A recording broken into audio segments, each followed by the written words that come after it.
a flying missionary, an accidental church planter, and holistic urban mission.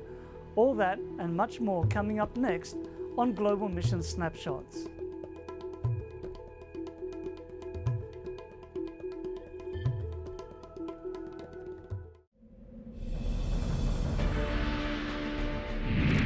Just before he went up to heaven, Jesus gave us a command. He gave us a mission. Jesus said, "Go.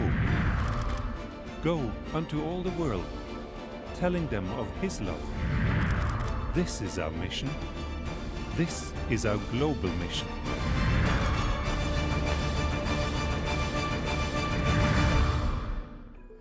Hello, I'm Gary Krause and welcome to Global Mission Snapshots. Today we will travel to Peru to meet an Adventist woman who didn't plan on planting a church. She just wanted people to worship with on Sabbath. And we'll talk with Dr. Gaspar Colon about urban mission.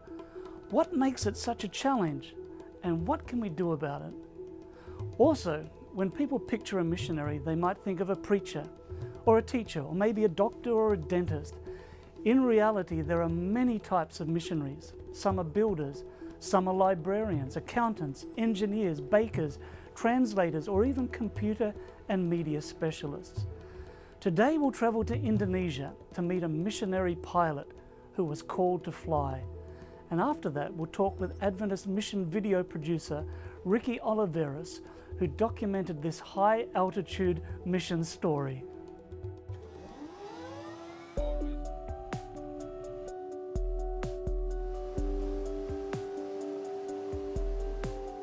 My name is Bob Roberts, and my job is mission pilot. Bob Roberts lives and works in Papua Indonesia. He's been flying with Adventist Aviation Services in Indonesia for more than 20 years. He has seen all kinds of things and met thousands of people hungry to learn about Jesus. On a typical morning, Bob gets up, checks to make sure everything is okay with the plane, and climbs in for a ride.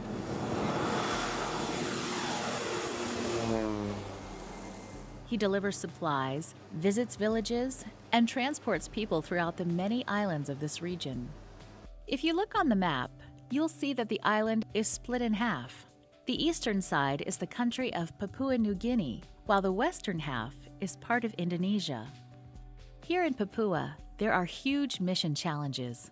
The first obstacle is getting to the people. The terrain here is extremely rough. Mountains, rivers, and dense jungle make it nearly impossible to walk through. To reach some of these villages by foot, it can take weeks of hiking and chopping through this terrain.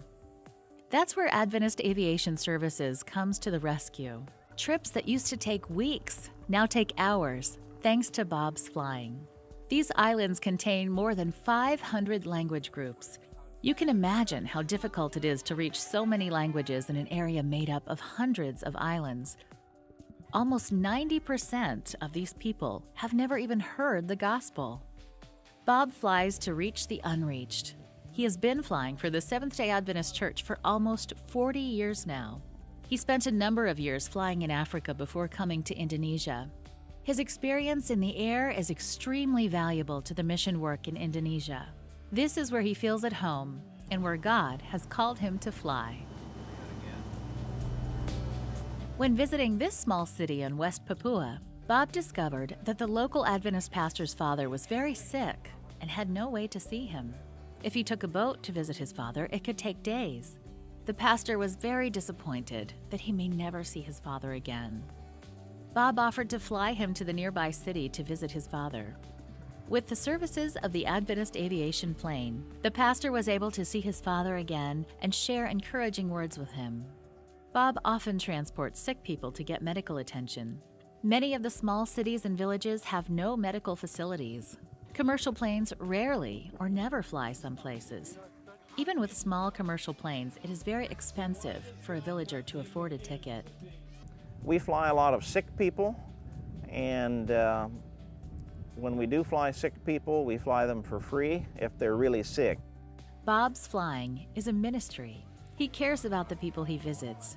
He wants to bring the message and hope of Jesus to the people of Indonesia. So those are the kind of things that make you glad you're a mission pilot, helping people that would not have a hope otherwise. And that's why we're here. Please pray for Bob as he continues to fly for Jesus. Pray for the hundreds of workers around the world who've left the comforts of home to serve. Thank you for supporting the mission of the Seventh-day Adventist Church.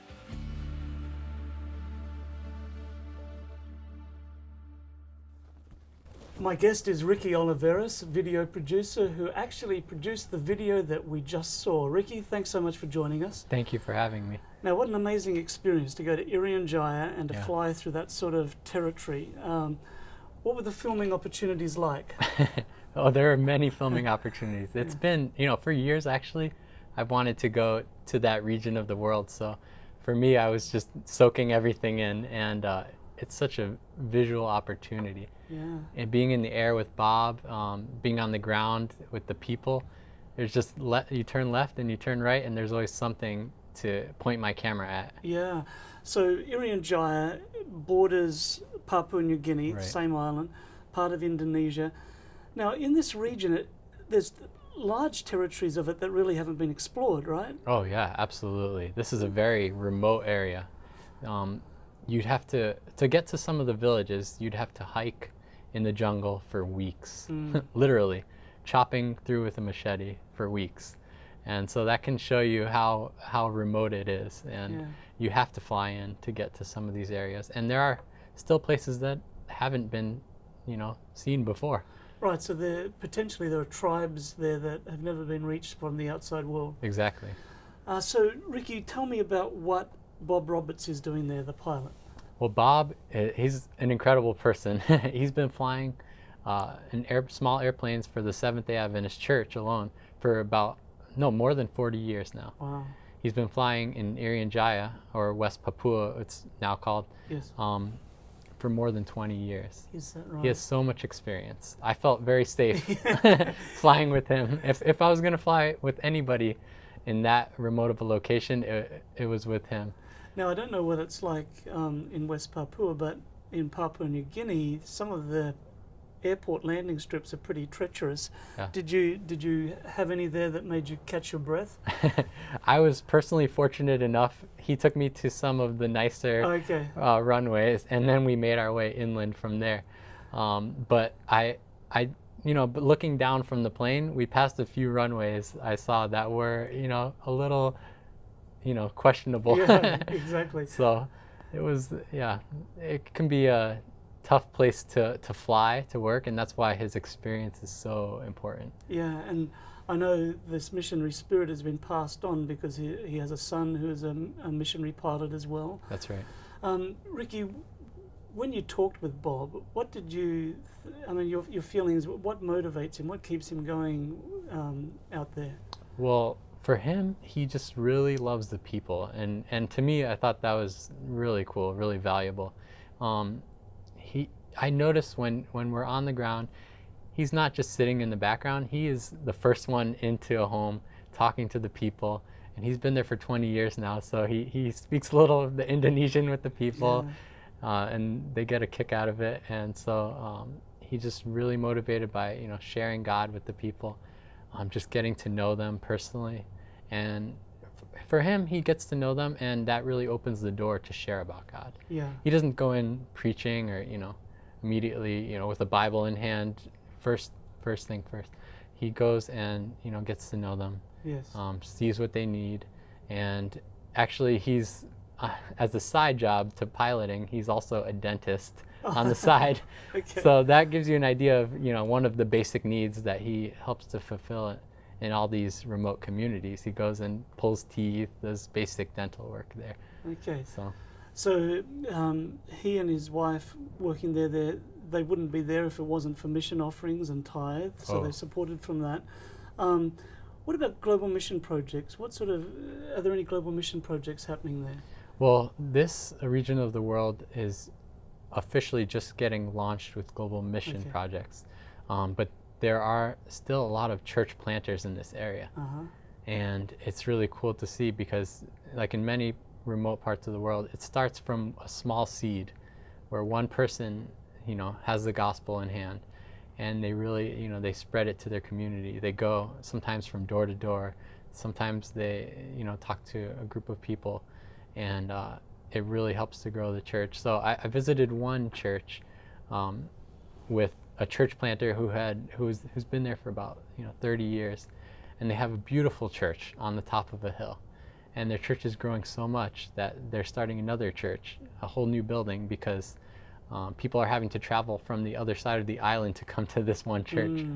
And so they're starting a church on their side of the island, and it's really growing. I mean, people are hungry to learn about Jesus, to learn about the gospel. And it's pretty amazing to see, because it's a remote place. And so you would wonder, have they heard about Jesus there? And I didn't know before I went, so I was really impressed to see how much work they're doing. But that being said, there's still a lot of work to be done. Yeah. It's not over. No. And through church planters, through Global Mission, which is getting off the ground there in that region now, and through, many Bob's Flying, through all these various ways, people are learning. Yeah. Ricky, that was a fantastic video, and it appears on this, well, not this particular one, but this DVD called Mission 360 DVD, and Ricky produces this DVD every quarter. And if you'd like a free sample, viewer at home, if you'd like a free sample of this DVD, Mission 360 DVD, just the information is on your screen. You can call, you can go to our website, and you can see these mission stories. Where can these mission stories be used? Obviously at home you can watch them, but how else can you use these, Ricky? There are a lot of different ways you can use this. You can use it in Sabbath school. You could use it in a church setting, between, any slot of time you have, in church, in a school, at home, pretty much anywhere. If you want to see really interesting things that are happening with mission in the Seventh-day Adventist Church, you have the opportunity online, on the DVD. Fantastic. Yeah, that's right. You can actually go to adventistmission.org and download stories from this. But if you'd like a copy, a personal copy, the information is on your screen. Well, thank you so much for joining us today, Ricky. I really appreciate it. And viewers at home, please pray for missionaries such as Bob Roberts, and pray for global mission work all around the world.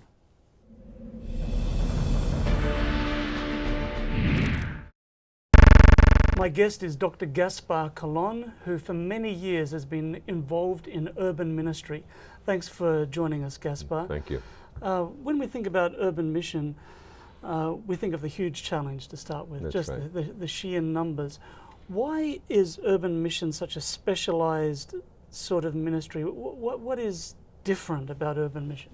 Well, traditionally, Christianity in general has depended a lot on the broadcast preaching, just throwing the message out there and letting the receptive hearts pick it up.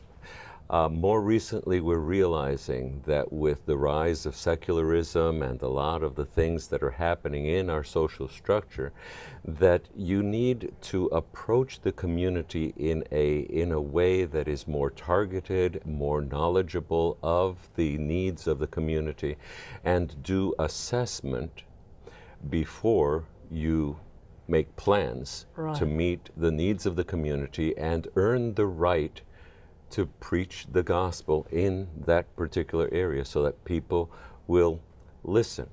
I've often said that the whisper of a friend is much more palatable than the shout of a stranger. That when a friend whispers to you, it is much more effective than a shouting stranger in a distance.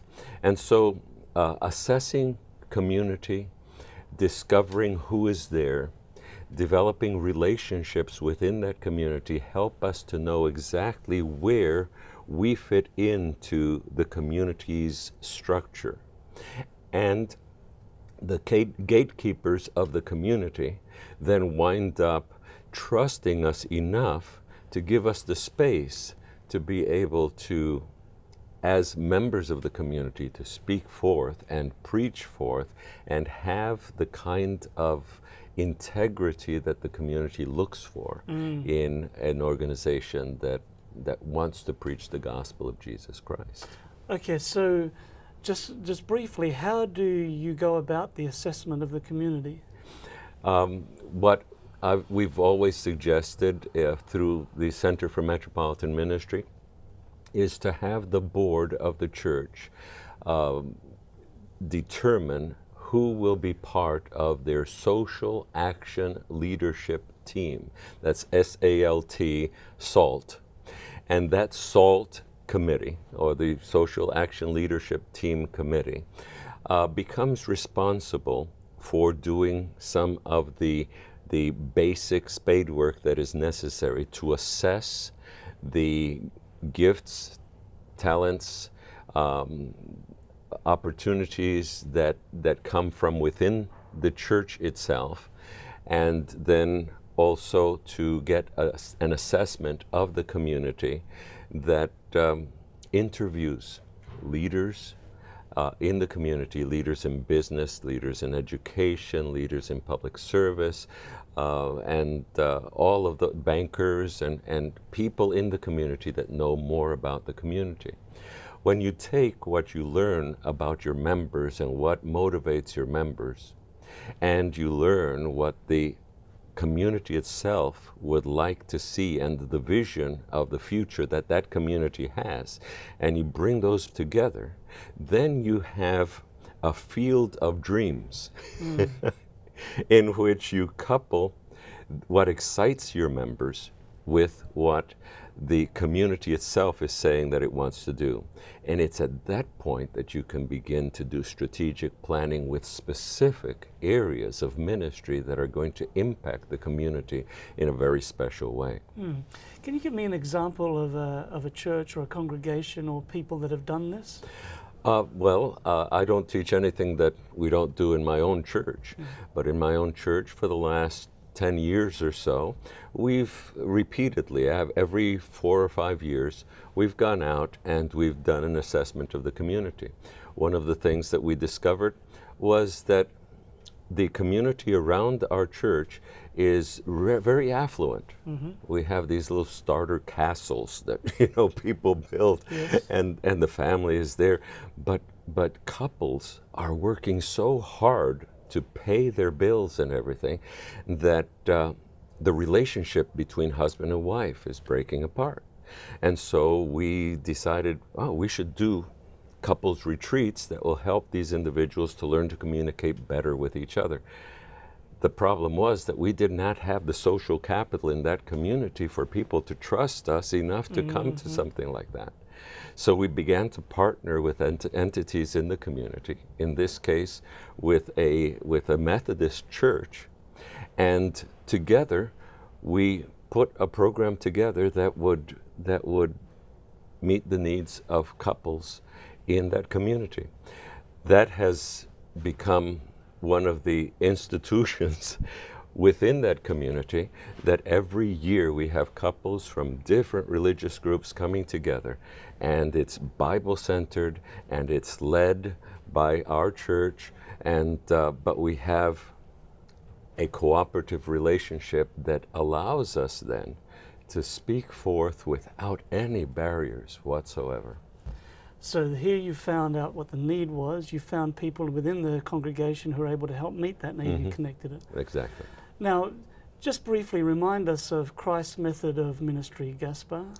Well, Ministry of Healing, page 143, it says, Christ's method alone will give true success in reaching the people.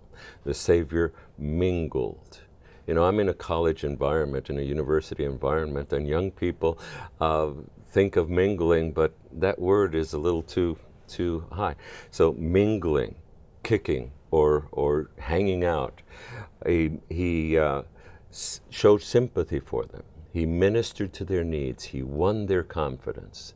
And then, and only then, did he say, follow me. Fantastic. And that is the That is the blueprint for effective urban mission. Exactly. Thank you so much for sharing with us today, Gaspar. Thank you. If you'd like to find out more information about Mission to the Cities, go to missiontothecities.org. And just a reminder, if you would like a sample copy of the Adventist Mission DVD, which contains mission stories from all around the world, including urban mission stories, just look at the information on your screen, and you can get that if you live in North America.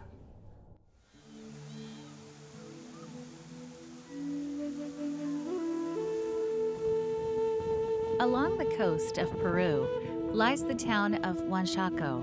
Once a small beach town with no Seventh-day Adventist community, Huanchaco is now home to a growing congregation. Y con anhelo de salvarnos, su propia vida entregó. Amén. When Eva Sanchez moved here, she longed for a church community. Since the closest Seventh-day Adventist church was more than a 30-minute bus ride away, Eva took it upon herself to be a witness in her own town. Eva found a small, humble building to have meetings in and invited the whole community to attend. After seeing the effectiveness of the meetings, Eva realized the great need for a church within this community. Sí se interesa. Amén. Muy bien. A ver qué nos dice la Biblia. En 3 de Juan, versículo 2. Amado, yo deseo que tú seas prosperado en todas las cosas. With a growing interest from the people in Huanchaco, Eva is still reaching out to those searching for the light of Jesus. Sometimes she walks great distances to visit people in their homes and develops lasting relationships with those she reaches out to. Her efforts have had great impact on her community. Dios que trabaja en los corazones de las personas. Le agradezco tanto también que sea un hermanito hoy que vino a avisarme. Por gratitud. Por gratitud. I share the gospel because I'm thankful to God, because Jesus touched my heart, and I really feel the power of Jesus. I want to continue to share the gospel. Eva has finally found the church community she longed for when she moved to Huanchaco. As the numbers in this congregation continue to grow, their church building remains the same size. They are hoping to expand their building to fit the needs of the congregation. The needs for this church and many others around the world are great. Please pray for the faithful members in Huanchaco, that they may continue to grow and be a light to their community. And thank you for your support of the mission of the Seventh-day Adventist Church.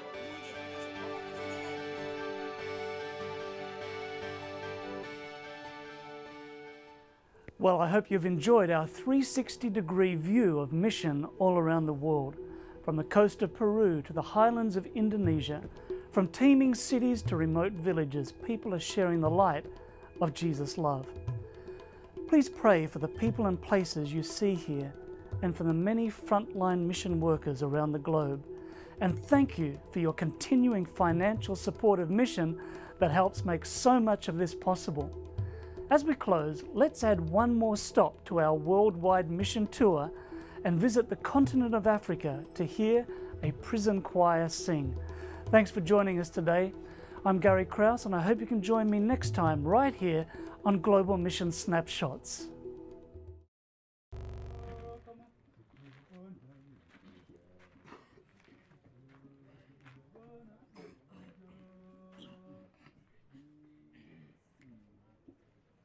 Siku ya Bwana inakuja kama vile mwivi ajavyo, siku atakaposema kuna amani na salama, hapo ndipo uharibifu uwajiapo. Siku ya Bwana inakuja kama vile mwivi ajavyo, siku atakaposema kuna amani na salama, hapo ndipo uharibifu uwajiapo.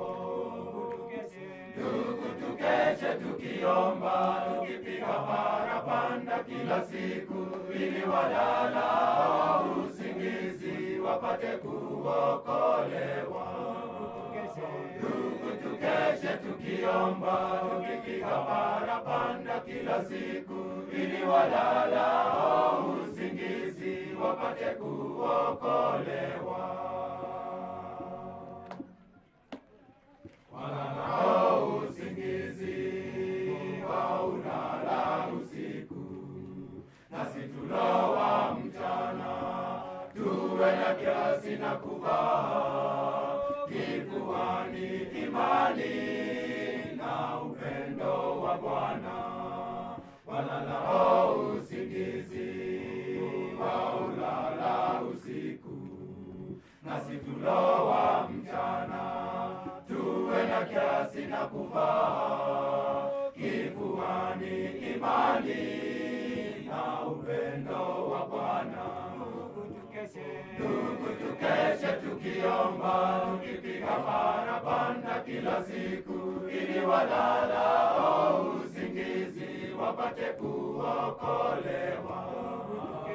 Ndugu tukeshe tukiomba, tukipiga parapanda kila siku, ili walalao usingizi wapate kuokolewa. Ndugu haumo gizani hata siku ile, sikupate kama mwivi, kwa kuwa umetiwa nuru, uangaze kote kote hadi Bwana atakaporudi. Ewe ndugu haumo gizani hata siku ile, sikupate kama mwivi, kwa kuwa umetiwa nuru, uangaze kote kote hadi Bwana atakaporudi. Ndugu tukeshe tukiomba, tukipiga parapanda kila siku, ili walalao usingizi wapate kuokolewa. Ndugu tukeshe tukiomba, tukipiga parapanda kila siku, ili walalao usingizi wapate kuokolewa.